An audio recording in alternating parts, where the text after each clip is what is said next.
Hey, good evening, everybody. Happy Friday, happy Friday, happy Friday. I am Lady J, and it is time for Victory Talk. Victory Talk is in the house. My girl Key is here with me tonight. Say hey, Key. Hey, everybody. Happy Friday. So we are excited to be with you guys this evening. We have a awesome show. Y'all know we live for the first Friday of the month. I mean, we love every Friday, but we live for the first Friday of the month because we love Hot Topics, boy. It is so much fun. And so we have so much to chat about tonight. So before we get started, I just want to do a little bit of housekeeping, and then I will introduce our guest tonight. So listen, we want each and every one of you to text somebody, call somebody, tweet, invite, sow that seed of sharing. Tell them Victory Talk is on. Tell them come on in the room. You don't want to miss this conversation tonight. And so you guys know that Victory Talk just celebrated its 1 year anniversary last month. Woo! Yay! And so we are so excited. And so we ran, a couple different things throughout the month. But one of our biggest things that we were doing was that Victory Talk now has its own YouTube page. And so what we were doing, we had a contest where you could invite others to go to our YouTube page and subscribe. And as many as you got to subscribe, you were entered into the running for some prizes. And so, listen, we got 37 subscribers in 1 month. We are so excited about that. So excited about that. And so we had a first place prize, a second place prize, and a third place prize. But tonight we are just awarding the first place prize simply because the second place prizes would have gone to Key and I. And we don't want to win, okay? So we don't want to win. We want you to win. So we are extending it another month. But today we are awarding our first place prize winner. And she is here tonight with us, Lisa McDaniel. Show us what Lisa won, producer man. Awesome. And so Lisa won the Fire Stick. See, y'all, it's real. Yay. It's not just a picture. It's real. She won our Fire Stick. So, Lisa, we will be in contact with you to get the Fire Stick to you. Listen, the Fire Stick was donated and promoted to us by Victorious Living Faith, Pastor Phil Sprung, for the Fire Stick. So I had to check with him, right, and let him know, just because you ordered it through our Amazon account, this is not your Fire Stick, sir. This is going to somebody else. So you better make sure when you get it, Lisa, that it's not registered to Philip. So we are excited about that. So you still have an opportunity to win. So next month, for the month of June, we will be doing our beauty basket. So you still have time. Go to Victory Talk Show on YouTube. You like, share, and subscribe, and get as many people as you can to like, share, and subscribe, and you could be the winner next month. So we are excited about that. Next, coming up, we just want to share with everybody why Key and I are wearing orange. Key and I are wearing orange to represent gun violence. You know, gun violence awareness. So this entire weekend is Gun Violence Awareness Weekend. And we just want, each and every one of you, sometime this weekend, wear some orange, take a picture, share it with us. My girlfriend, Sharkel, y'all know Sharkel. Sharkel, she was like, come on, Lady J, I need you to talk about this on Victory Talk and get the word out. And so that's what the orange is about. And so Key caught me slipping a little bit. So I thought I was going to get away with just this little bit of orange today. And I had on a black shirt. Then she showed up in all her orange. I was like, snap, crackle, pop. So then I had to run upstairs and find me my little shawl. But I made it work, y'all, didn't I? I made it work. Yes. But if y'all see me sweating a little bit, y'all know why. So, and then I'll come back to the rest of our announcements shortly. I want to jump into tonight's conversation because it's going to be good, and we want to make sure we have time to cover all of our topics. So, first, let me introduce our guest. We are going to start in the corner with my sister from another mister, way back, my Taurus sister. Woo, it's been a minute. This woman came into my life years ago. I mean, when I first came to St. Stephen's the first time, and Samantha was 3, and now Samantha is 31. She's going on 31. Wow. Right. So that lets y'all know how way back me and Fee go. So Felicia making Blackman. And so I'm so excited to just have her on our show. And listen, I got to tell y'all, when I reached out to her, she was like, me? She messes back. You know this is Felicia, right? You mean me? I'm like, yes, you. So welcome, Felicia. She is a mother. She is a grandmommy. She is an auntie. She is just a woman of God. She is so amazing. So if you want to share anything about yourself real quick. You said it all. Okay. And she is a wife. They are coming up on 10 years. So that is so exciting. Yes. So exciting.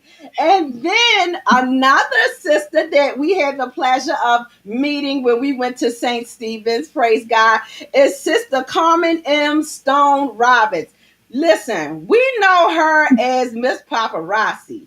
Miss Paparazzi. She Sassy is a director. Yeah. Yes, Sassy Stone. She is a director of Paparazzi Accessories and the CEO of Sassy Stone Accessories, as well as she sits on the board of the Float Ministry. She is a mommy, a daughter, a sister. She is just, are you married? Are you married, Carmen? Yes. She is a wife. All right now, I got to get some of that marriage ministry stuff over there. Yeah, I got to get you on a marriage ministry segment. How long y'all been married? Ooh, she paused. It's about 32. Oh, you know we coming for you. Oh yeah, you got wisdom. You can teach us some stuff. Yeah, we'll talk offline about that. Okay, you can teach us some stuff. Praise God. I can bring something to the table. Oh yes, I'm excited, y'all. Boo. And then my little sister, OMG. Lisa McDaniel. Y'all, me and Lisa go way back. My mother would come to the hospital because we worked at Bayview together during my 20 plus years at Bayview. And listen, my mother would come to the hospital and she would call her my name and me her. She didn't know which one of us she was looking at. I was like, but you gave birth to me. You should know me. You should know me. But Lisa is also, she is a mother. She's a wife. She's a grandmother 3 times over, praise God. And she is just a sister. She is just wonderful. And so I'm so excited to have her on the show. Y'all see Lisa quite often. Lisa is also our publicist, our PR person. And she is doing a phenomenal job. And we are excited to have her. Say, hey, Lisa. Hi, everybody. And of course, y'all know my Kiki. And so I'm excited to have my sister. So listen, we're going to go ahead and jump into this juice because this is deep. So we are wearing the orange for gun violence awareness. 9 dead from the holiday weekend from gun violence in Baltimore. Memorial Day weekend was the prelude to Gun Violence Awareness Month. Each year, yet this year proved to be just as deadly as the last, which I cannot really fathom and understand because we're in the middle of a pandemic. Since Friday, 9 people were killed, 6 were shot and injured. Baltimore's 300 homicide streak dates back to 2015. Mayor Stephanie Rawlings Blake saw 344 homicides in 2015, 318 homicides in 2016 when Catherine Pugh was elected and took over in December 2016. 2017 ushered in 343 homicides. 309 people were killed in 2018. Are y'all a little concerned with these numbers yet? Because I know I am. The second deadliest year on record happened in 2019 with 348 people that were killed the same year Pugh resigned and Jack Young took over. And in 2020, it ended with 335 people dead. Former Mayor Sheila Dixon said she fears she could be the next victim of Baltimore's violence. That's so sad. That is so sad. And then this year, 136 people have been killed, 9 more than this time last year. Mayor Brandon Scott issued a statement on the weekend saying violence that he will be meeting with the Commissioner Harris to discuss what changes needed to happen for the Baltimore Police Department. So my question is this: what can we do, not just as people of faith, but as a community to get a hold of or ahead of this gun violence? What do we think the leadership needs to do differently? Is these gun violence awareness movements, are they doing any good? We have multiple ceasefire weekends. Why can't we just have ceasefire life?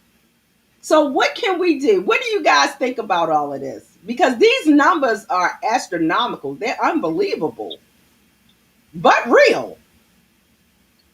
I can start off just saying I live in Baltimore City, and I love the work, the feet on the street that they are doing. And I follow a lot of the people that's in those groups. Flo has been even connected with some of the organizations. And I feel like a lot of it is being done, but I don't know if we should go to doing it every weekend, having it during the week. I mean, just really getting that information, maybe actually hitting like the neighborhoods. We hit a lot of the mainstream intersections and certain areas, but like actually go through the neighborhoods. I think that would be a little different than what we're kind of doing now.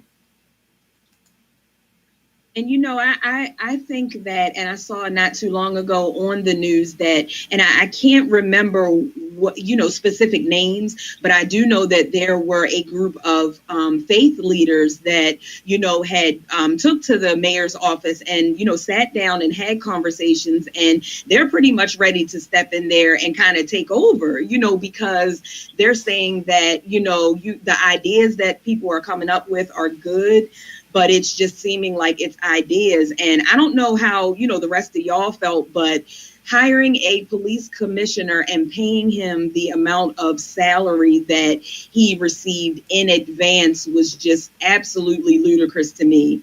I mean, I just felt like, yes, it's a tough job, and yes, you have to be compensated for it, but to give somebody that much of a salary in advance and not even really, just based off of whatever their record was in the prior state that is not Baltimore, is an issue. I just feel like that those funds could have been allocated towards some of these groups that are literally out here in the trenches. They're on the streets, they're in the neighborhoods, they're doing the work, but they just may not have the connections and the resources that they need to get it done. So I like the idea of allowing the people in the community to kind of take a lead on this thing, sit down with them, listen to whatever ideas they have, because clearly whatever you guys are doing hasn't been effective.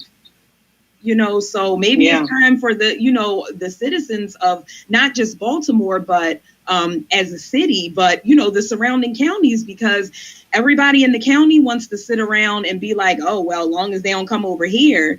But that's not the right attitude to have. If that we had, the people who live in the surrounding counties have the resources, they have the connections, they have, maybe a different outlook or insight on, like, be open to, everybody. It's all hands on deck as far as I'm concerned. All hands on deck. Yeah. Miss Victoria said, until I guess I'm one of those county people that kind of just not thought about the gun violence.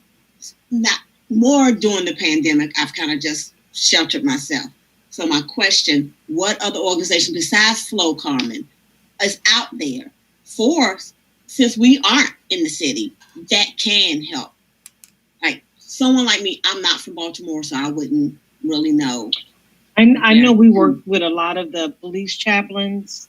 Okay. You have to put God in it at this point. I mean, everything that we do, that needs to be in the forefront.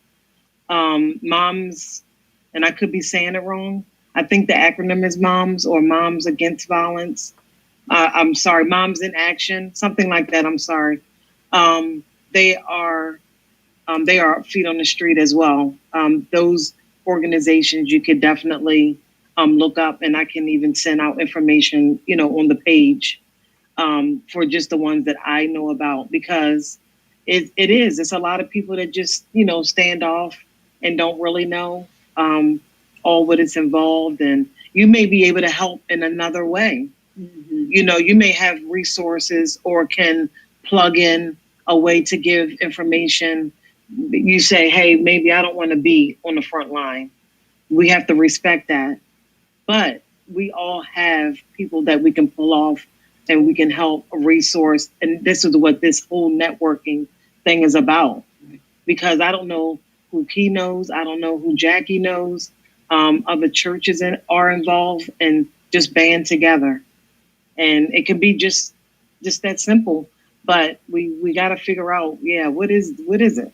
What is the root of it all? So think of it like being able to be a resource. I was about to say Miss Victoria Green had a comment. She says, until they fill the open position in the police department, I unfortunately don't see a change in the near future. There are more than there are more than 500 vacant positions. The current police commissioner has truly not had the support required to make a change.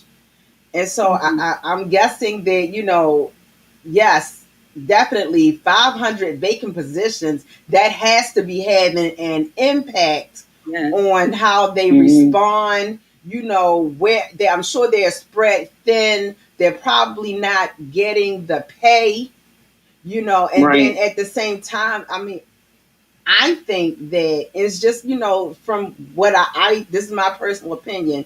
I think that the police has lost the respect of the people.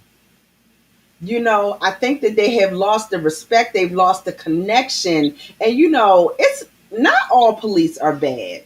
It's really not. But unfortunately, what happens. We all heard the saying growing up, one bad apple can spoil the whole barrel. You know what I'm saying? And I think that has an impact on, the gun violence. And, and it's not just, I know that the numbers that I read off kind of was, indicating that, it was all about Baltimore City, all about Baltimore. But it's not just Baltimore. It's not just Baltimore City.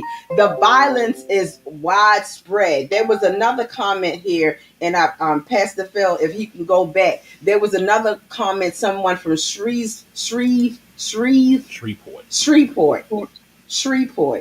I can't see it. Can you read it? Yeah, it's up. But I can't see it. Can you see that comment? I'm getting ready to get on another stream on my other phone so I can get there it is. Catherine Davenport. Hey, Catherine. She says, blessings to you all from Shreveport, Louisiana. Continue to be blessed and prosper and healthy and safe. Shreveport, Louisiana has 42 as of today. They just found a 29-year-old female shot to death in her apartment. Listen, this thing is getting real, and it's not just Baltimore. Other, states are dealing with the same type of issues. It's worldwide. And we're dealing with mass shootings too. Yes. Mass shootings. Like people have they're tired. Right. And as Christians, we also know during this time that the devil is busy and people are losing their mind. Thank God we know a God that's saving us. Yeah. But the devil's attacking them. So mass shootings are happening to take people out. And so that's what I say to somebody like me. Wasn't there? Like, no, I can't sit on the sideline anymore. Yeah. And like you said, Carmen, I may not want to be on the front line, but there's something I can do. And I know that, hey, let me get my voice where I can get my voice. Absolutely. And that's what I'm saying, because, it frustrates me,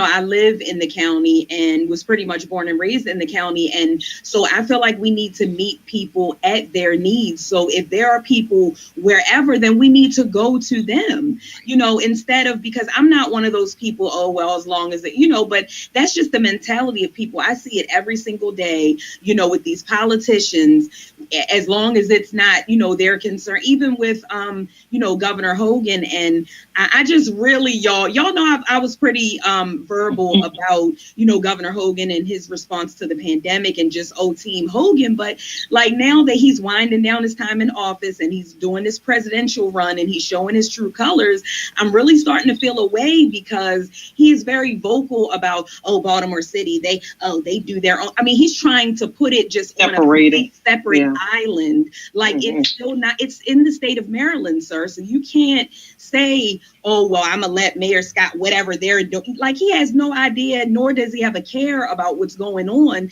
until it spills over into the surrounding counties. And then you want to, this is preposterous. That we don't do this in our neighborhood. This is unacceptable. It's been unacceptable. He's always been like that. Absolutely. He only was the way he was to get our support.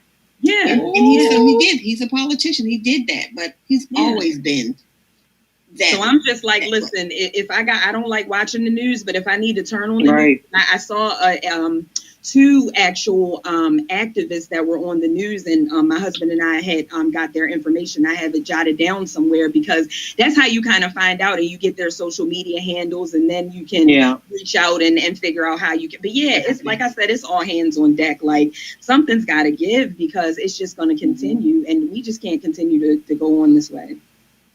That's right.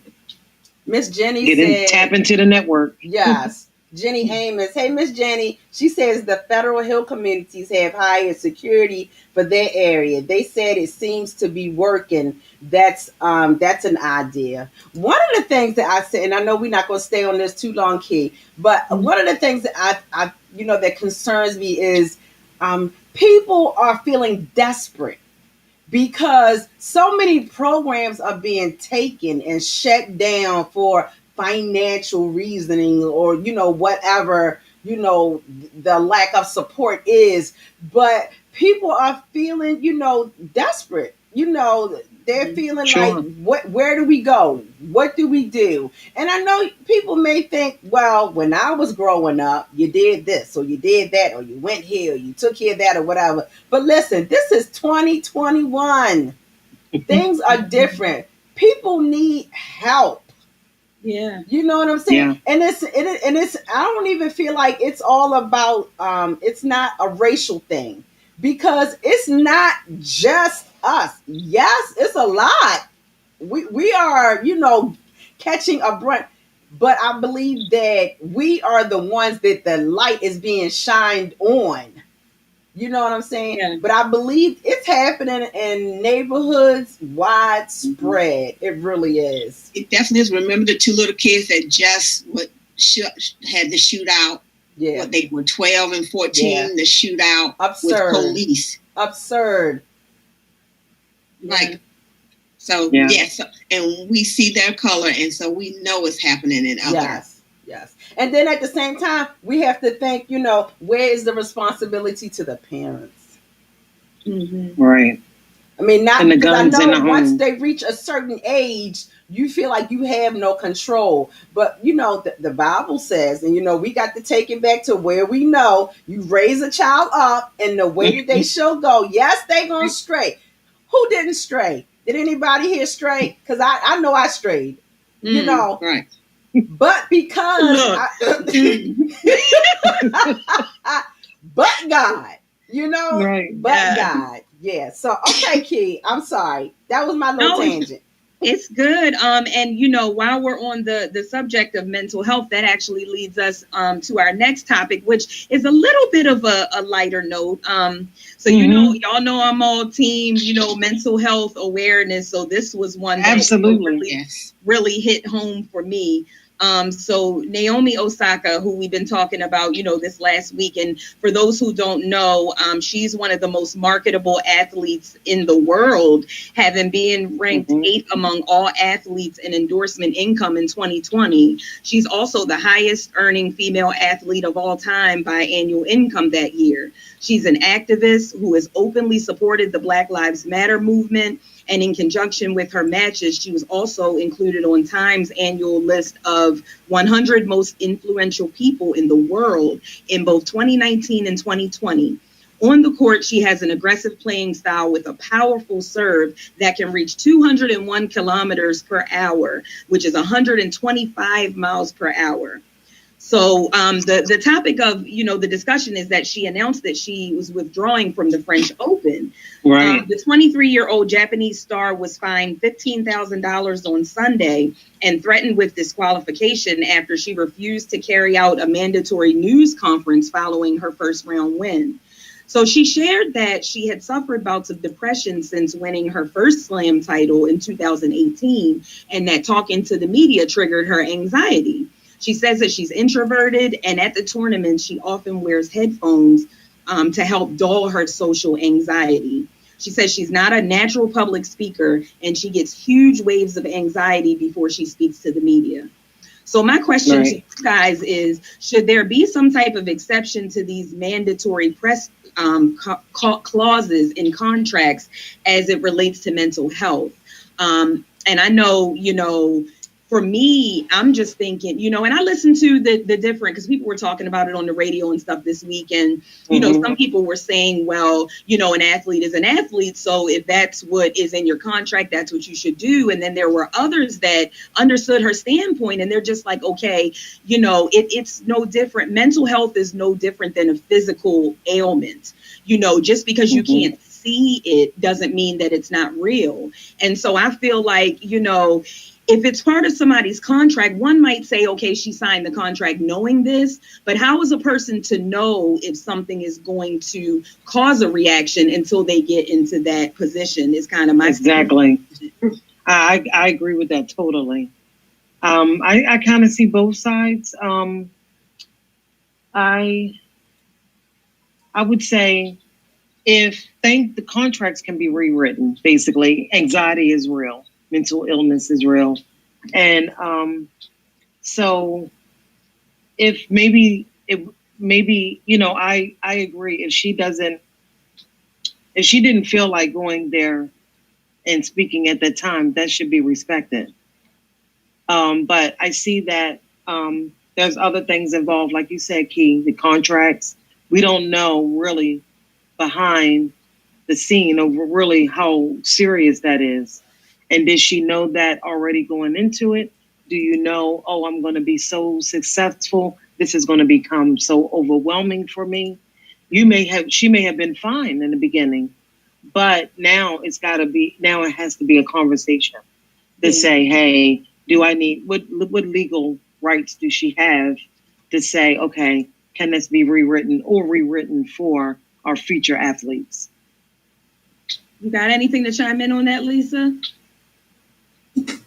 I think they should revisit the contracts for the athletes, because a lot of them, before they really get big and, really out there, the news don't even care and maybe not even remember their names. But then the moment they get out there, then all of a sudden you have what they call the paparazzi, which is the aggressive news people who are following you, your family, all on your property. And they're not saying stay to the court. Like, these news people are all in their face. They can't even live a normal life. Like, my job is on the court.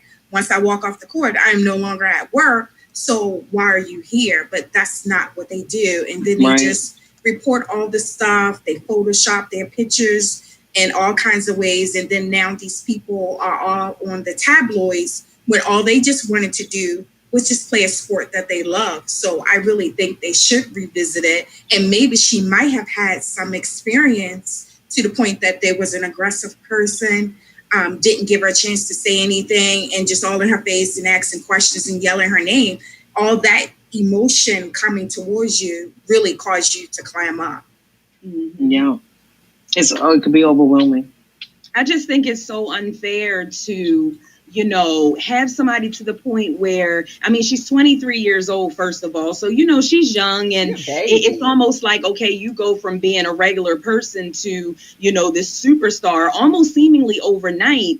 And, people just, the feeling of the sense of entitlement that people just have. Like, I get it's a media thing and it's in the contract, but if I'm telling you that, I might become physically ill from having to do this, I just really feel like there should be certain stipulations it's to the point where she voluntarily withdrew because she's like, hey, this is so far. She didn't say this, but it got so far blown out of proportion that she's just like, okay, listen, let's just get back to tennis. I'm just going to take myself out of the equation so that you guys don't have to worry about. And that bothers me. And now she can't continue on to do something that she loves because of something that really is just not that big of a deal, in my opinion. Let her give her post-press interview with a small group, if she's comfortable with one or two reporters, in a closed-off space where she doesn't have 1,000 people in her face and microphones and they're shouting, just calm down. We can do a little bit better than And that. then Yeah. on top of all But of that, maybe at the stage she's in, since her popularity has, that she might can request that if she decides to ever come back. But right now she's trying to get herself together. right. And as Carmen said, Yeah. and as you said, from her first interview, she realized that she wasn't comfortable in front. So where's her team? Because now she has to have a team, and her team is her support. Just like you and Jackie are a team, your team, and Lisa is your you have a team. Where's her Right. team to say in Support. her contract that they could have looked at the contract like she's not going to be able to do that because, like you all said, she only wanted to play tennis. So Yeah, that's no, right. as Jackie said before, no. When she said she invited me, I'm like, what? I don't really like public speaking. So you sure? Oh you, yeah, I'm totally out the box. you, Yeah. you want me? So I understand that's anxiety, and I'm like, I Yeah. can always go into church mode and be like, yes, but I've learned that. But everybody can't do that. Right. And if you already suffer with depression, Right. that pulls on a whole different thing. She already has depression going on. Yeah. She then put anxiety on top of that. Those are two totally different things on top of each other. Yeah. And then Yeah. what help? Nobody needs to be I agree. criticizing her. Everybody needs to be trying to help her. And one, her being Japanese and being Black. Yeah. You already Two know. cultures that don't really like you to say, I have a mental health problem. Yes. So we also have to look at that. And then we as women of God then have to go, then what's her relationship with God? But go back to her culture. She's Japanese. Mm-hmm. How are they really now treating her? Now she has to go home. I've dropped out of something that I love because of anxiety and the mental health problems that I have. So now really this is just my call for help. But I come from two cultures that really don't like it. That, we don't like to talk about mental health and we don't like to talk about going to therapy. And I support therapy because I go every other week. I support it. Mm-hmm. I believe in God. It's real. He is my father. But I also know he created therapists to help me get to another level. Yeah. I love it. Amen. Amen. And I wanted to add to that because I kind of feel like that the anxiety of all of those reporters and all of those, people in a small space, in the midst, and I keep coming back to, we in the midst of a pandemic. We not out of the woods yet, y'all. Okay. And you don't see, tattooed on somebody's forehead, I'm vaccinated. You can't see, who they've been in contact with or whatever. So on top of, all of that, then she has to deal with the mental thoughts of all these people in this space, and y'all shoving these mics in my face, this, that, and the third. Hey, did you wipe them off? Did you? Right. That's another anxiety on top, like you say, on top of what we are. COVID has created other anxieties for people that don't even have mental health. Like, that's an anxiety. Like, do I really want to go outside? Yeah. You mean, we don't have to wear a mask now? Oh no.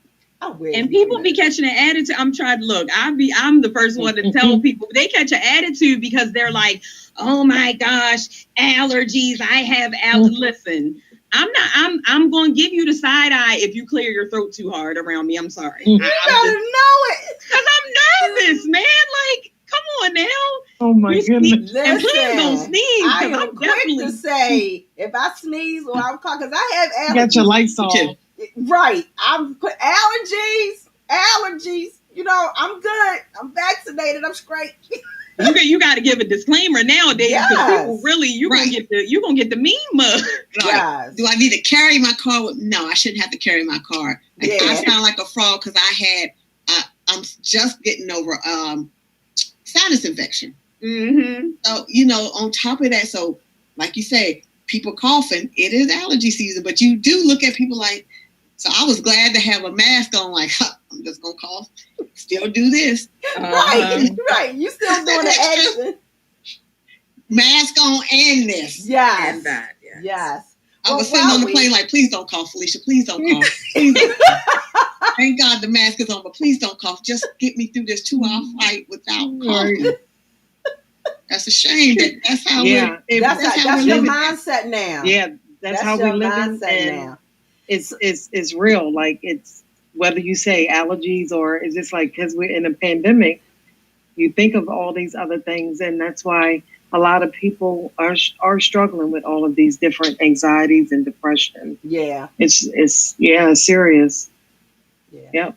So listen, people don't ladies, want to talk about it. Yeah. Yes. While we're talking about celebrities, let's run on down the street to my girl Raven Simone. I don't know if y'all have been following her. You don't want to talk about it? No, I know. I don't know. I didn't follow it. Oh, you didn't follow. I just know that there's been some weight loss. That's all I know. Yes. Raven Simone draws backlash over a 30-pound weight loss 48-hour fast. In a recent Instagram live, Raven, listen, Shay Brown is on here, y'all. Oh. Let me put that disclaimer so y'all know she coming. Raven Simone updated her fans on her weight loss journey, sharing that she's lost 30 pounds. While most of the comments were positive and congratulatory, she did face some backlash from fans who criticized her methods. Simone revealed that right now I'm doing a 48-hour fast. So we're on that journey right now, she says. Many of the Disney Channel stars, fans, and followers flooded the comments with support for the actress, but others not so much.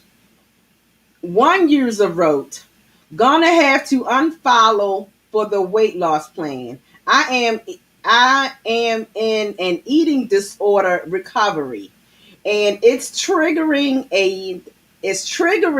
and sad to watch people buy into diet culture. Hope you find sustainable living outside of this pounds down mentality." Another user with similar sentiment wrote, "Diet culture has you by the neck, and instead of accepting it, you should fight back. You're quite literally starving yourself to lose weight, and that's just so sad." So my question is this: do you guys think that people should be so judgmental or criticizing of others' weight loss journey, whether it's extreme weight loss or surgeries or whatever? Personally, coming from someone who has done a variation of extreme dieting, I personally don't see anything wrong with it. But what do you guys think? Because there are so many fad dieting it's like one of the intermittent fasting, the weight loss surgeries, the green juice, the smoothies, the water diet, the cabbage soup diet. It's a variety. But I feel like whatever your preference is and whatever is working for you, ultimately, I think that it's just my 2 cents. Ultimately, I think that, you need to get with, a healthcare provider, your medical physician, a trainer, a nutritionist or something of that, magnitude to help you do weight loss in a healthy way. Because no matter how fast you do these little fad diets, the likelihood is that you're going to put it back on. But I feel like it's your personal decision. It's up to you what you do. So what do you guys think? Should people be judgmental? Should people be criticizing? What do you think? Well, people feel in that society right now that they have the right to chime in on everybody's business. And that's where the problem comes in. Like, that's what that child decides to do. Really, all we can do is pray that you get over it. I understand where that one person's coming from because she had an eating disorder. Right. She had that eating disorder. And right now it does sound like maybe Raven Simone, if she's doing all these different things, may have one. But then that's something that you kind of just need to say to her or not, because she has to make that decision whether she wants to change how she wants to live. And it's none of our business, but we live in a society. Oh, let me just chime in and give my 2 cents, even if my 2 cents is not warranted. I didn't ask you for that 2 cents at all. We have a comment from Miss Victoria. She said they're mad because they can't do it. It may not work for everyone. Kudos to those who make it to the other side. Yep. And I agree with you, I agree, Alicia. Yeah. I think that, coming for, yet again, a person who has done like non-traditional, dieting, I feel like whatever it is that works for that person, because like with the 10-day green smoothies that we do, it's kind of like a fad or crash or whatever you want to call it. But at the same time, it's really not starvation, because everything, if you're putting in to your smoothies, everything that you're supposed to put into, you're taking vitamins, you're eating your snacks, which include protein, so it's really not like you're just drinking water for like 3 weeks and, like how they do with the eating disorders. So I just kind of feel like to each his own. And if that's what that young lady, even people who have surgery, some people have stuff to say about, oh, they take the easy route. It's absolutely not easy. Right. Because they still have to do things to prepare before they still have to do work. Some people have to lose like 100 pounds before they can even get the surgery. And then after that, they have to change their lifestyle. They have to change their complete way of living. No, that's not the easy way out. I dare say that might be more difficult than somebody to just do proper diet and exercise. And it's a whole psychological thing with that. Yeah. Yeah. It's getting that weight off, and mentally. So yeah, I'm with you guys. It's to each his own. However you lose it, what works for you, do it. And it's how you feel. Yeah. And the young lady that felt triggered and wanted to come for her, and I mean, my heart goes out to her because I understand, but at the same time, you can't put that on somebody else and hold somebody else accountable for it because you had an issue or you're still have an obstacle that you're overcoming. She didn't say I'm sticking my finger down my throat and making she said I'm doing a 48-hour fast, which we don't know what it entails. Not that it's any of our business, but like you said, people just feel so entitled to have to know, to want to know, to have something to say about everything. But don't we all have enough on our plates? By a raise of hand, like that. I don't need to be in nobody else's business. Say it again. Listen, I feel overwhelmed sometimes. I'm like, I got the layout. Somebody else's stuff. Some of these I don't even know about because it's I really stay out of that. That's why we get the little blurbs in advance to kind of let you guys know, so we can talk about it because, I just staying in my lane. They talked about her when she was, thick and voluptuous and whatever it is that you want. They talked about it. Oh, that's not healthy. And now you got something to say because she's slimming down. Right. That's crazy. Come on, people. They've been talking about it since she was 3. Yes. Oh. And the sister is her lips were too big. Her nose were too big. Then her How did that little girl know how to read at 3? Yeah. Her eyebrows were crooked. Yes. That part. I can't. Okay, so we're going to move on along to these daggone vaccinations. So our next topic is titled, Get Vaccinated, Get a Prize. Will giveaways actually work? So for months, the biggest challenge facing the effort to vaccinate Americans against the virus was a lack of supply to meet the high demand from people eager to get the shot. That problem has reversed in recent weeks. Now the U.S. is dealing with the surplus of vaccine doses and not enough people willing to take them. The daily rate of vaccines administered has been cut in half since its peak in early April, raising concerns that the country may not be able to vaccinate enough people to reach herd immunity. So in response to this trend, lawmakers and private companies have created incentives in hopes of nudging reluctant people towards getting the vaccine. Some are offering modest freebies like a cheeseburger, donut, or a pint of beer to get the vaccine. Local governments are providing perks like free public transportation, hunting licenses, and baseball tickets. Others have kept it simple by giving away cash. Several states, including New York, Maryland, and Oregon, have since announced vaccine lotteries. There are also concerns that giveaways may increase suspicion of the vaccines since they could be viewed as coercive by some people. A number of experts have argued that vaccine mandates, either from employers, schools, or businesses, will be much more effective at convincing people to roll up their sleeves than free prizes. So our question is, do you think that people are more likely to get vaccinated for the general well-being of themselves and others? Or do you think that more people require drastic measures like incentives to convince them? Because in the state of Maryland, they're supposedly, allegedly giving away $40,000 lottery prizes to get people to do it. I want to see the check. I want to see the person. See the deposit. I don't believe. Listen, this government and the way that y'all's track record right now, I need receipts. We're broke. So I need receipts. Okay. The United States giving away money when we're broke. Right. For a vaccine. But vaccine. people love incentives. Yeah. You put that word on anything, it's powerful. And free, or what is it in the financial world, or in a lot of trainings I've had, we always had WIFM is WIFM, what's in it for me.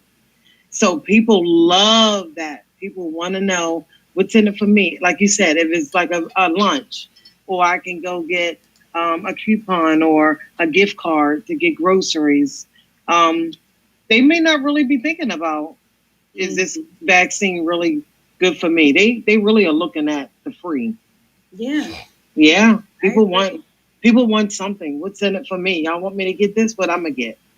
So with the incentives, encourage any of you guys to get vaccinated? They didn't offer it when I got vaccinated. No, I didn't.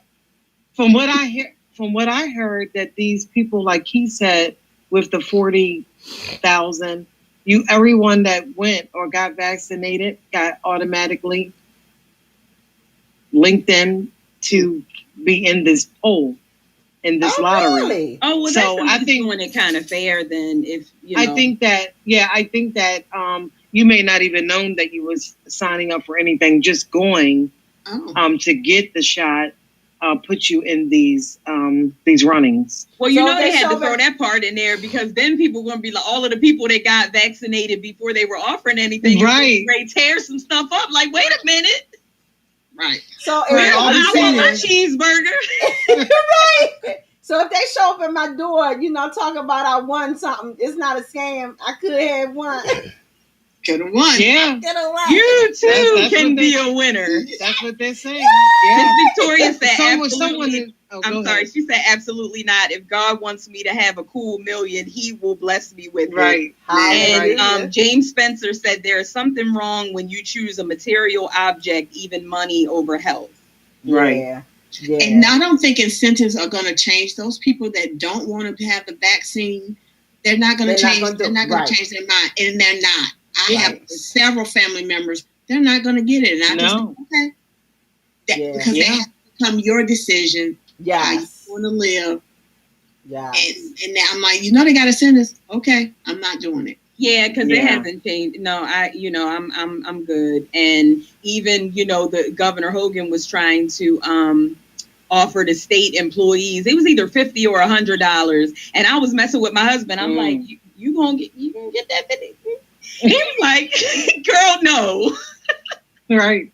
I don't know. For a dozen of Krispy Kremes, he might be bought. You know what? I didn't know Krispy Kreme is giving out donut. And if I asked him to, he might be like, I don't know. I'm like, you talking about Krispy Kreme now? I'm like, that's a different ball game. Yeah, they are. The Krispy Kremes is giving a free donut to customers who show their vaccination card. Hey, Spence, you hear that, Spence? I see you watching. You can get your Krispy Kreme. You get that shot. Get that shot. So listen, while we're talking I don't think that has a bearing to your answer again. Yeah. It's like it's either you want to get it for yourself or what? Or you I don't don't. think that's, Yeah. or you don't. Or you Yeah, This is your personal decision. That's Right. sure. that's how the division is coming again.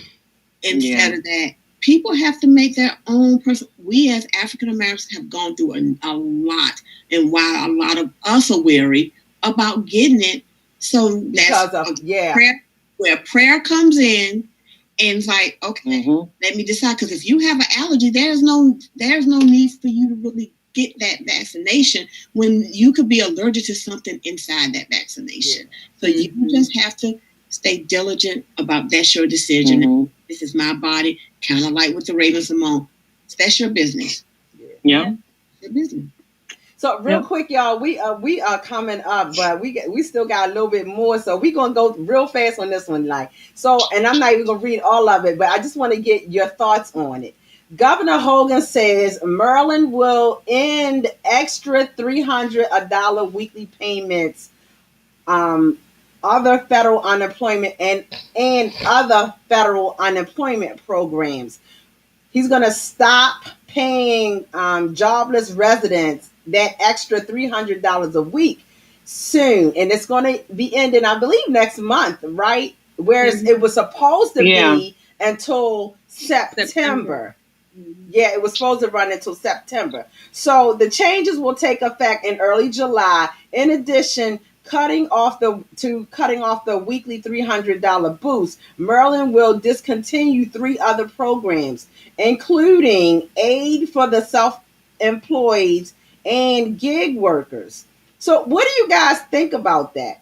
How do you feel about that? What do you think? I noticed that it's supposed to be an incentive once again to make people go back to work, because call it what you want, there are some people who comfortable in this position. There are some people who like, hey, I can, get me $300 and sit at home and do nothing. And right now, you don't even have to report. You don't have to say that you're looking for employment. You don't have to do the job search or anything right now.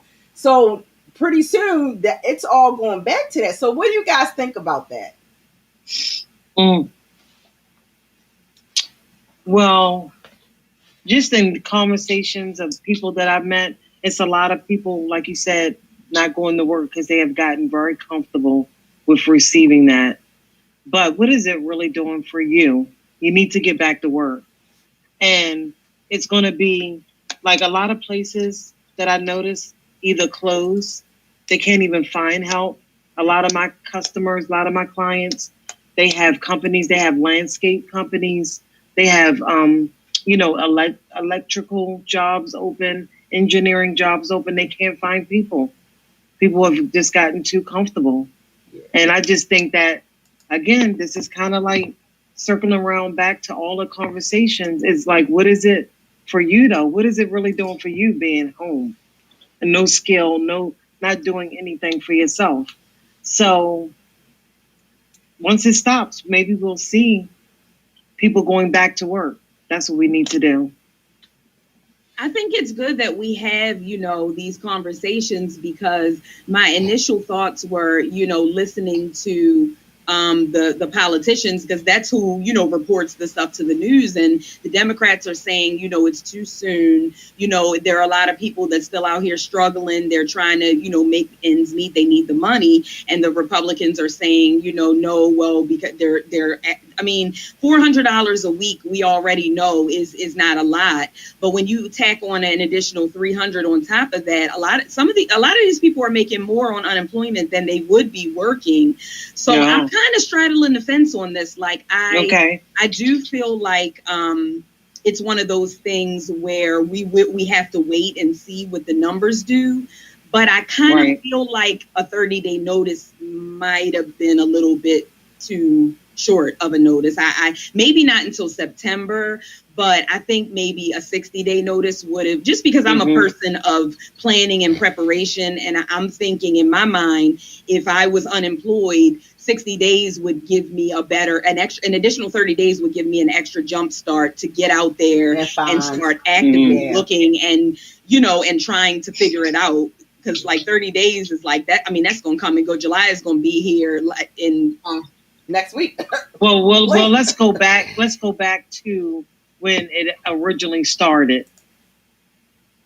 So the assistant started the month. Was it May? Was it March or April It may 2020? have been April. I don't think it started right away in March. Right. Start Okay. right away, and then on top of that, and I'm gonna let you finish, but on top of that, there are Yeah. still some people that are still waiting to right. get the. So Yeah. I'm hoping that they're still gonna hold up to their end of the bargain and pay all that out. Yeah. Right. Yeah. So Wow. I can kind of be on both sides too, Key. I mean, You feel I like feel you've like it's had, been. I feel like it's been enough time. mhm. But and I know there is a percentage of families that survive because of that. You know, that was able to keep food on the table, that was able to pay the rent, or maybe they got it, reduced or anything. You never know. Mhm. But the main thing is, I think I wouldn't want to be that comfortable anymore. I mean, like, that's just me. I mean, I have a strong work ethic, so I would just want to be back out there. I wouldn't want to lose any ground, any more time, and if I could get hired somewhere and what I do, or even learn something new, that's me contributing back. And that's what we need to do. We have gotten comfortable, just in this whole pandemic process a lot. Yeah. So that's my feeling on that. Wow. Anybody I else think- want to? I think the state needs to do their job before cutting people off. There Okay. are some people who actually have a return date for work, and then there's the ones who are not actively looking for jobs, and that's where the state workers need to come in and start actually calling to make sure that these people are actually looking for jobs. I think it was like, 2-3 jobs you have to put in for a week. They can call that and have a team of people who are calling to see if an application was filed on these people's behalf. So instead of like cutting them off, because actually where I work, there's some reclassification. There's ready to be some people not working there anymore come our fiscal year, which is July 1st. So we have like a mass group of people that are not going to be employed. They're going to need that unemployment until they find work. So instead of the Okay. state just saying, hey, let's just cut these people off, or the Republicans are saying cut the people off, why don't they do their job?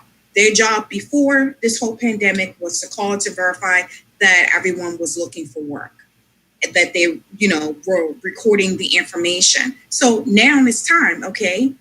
Do that.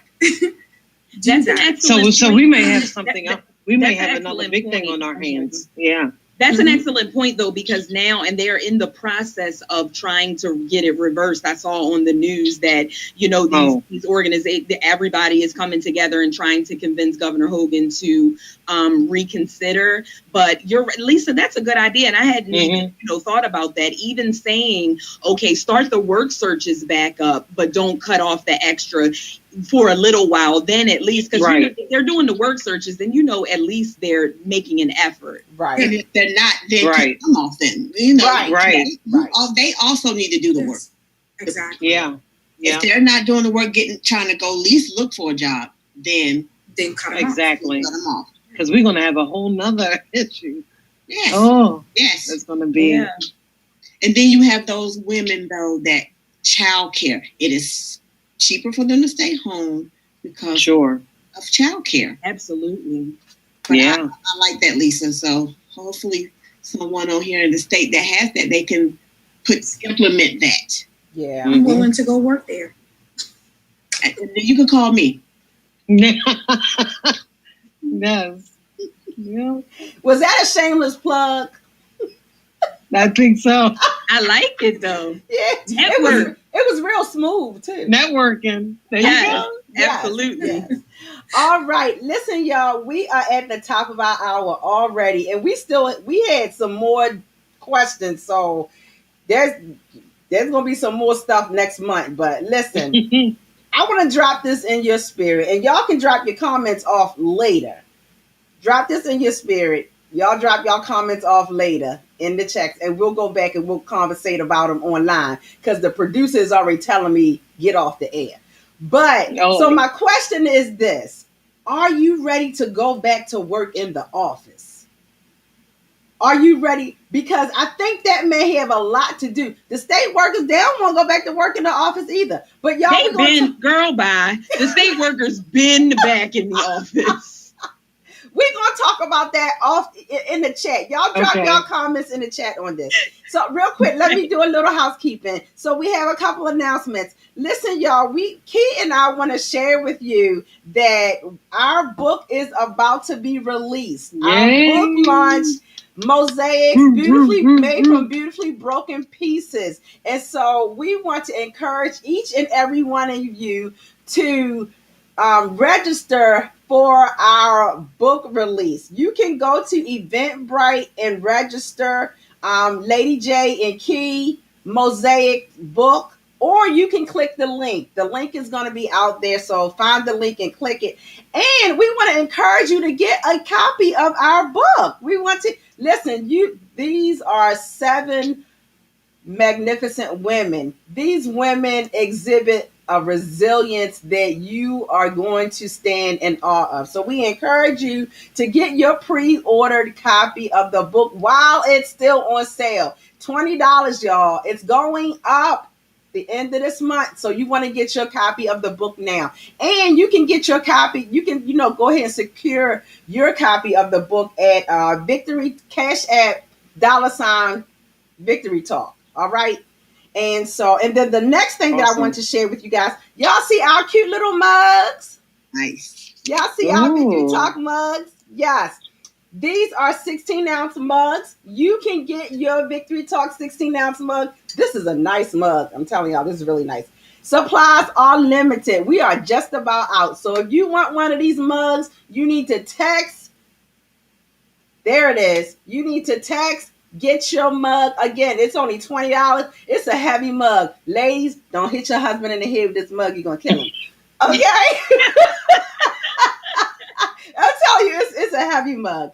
So that is my announcements. We want to thank our sponsors, our sponsors for Victory Talk this week, Victorious Living Faith Ministries. And as you guys know, VLF is having our 3rd year anniversary this month. So we are excited about that. And so we just want to encourage everybody to tune in.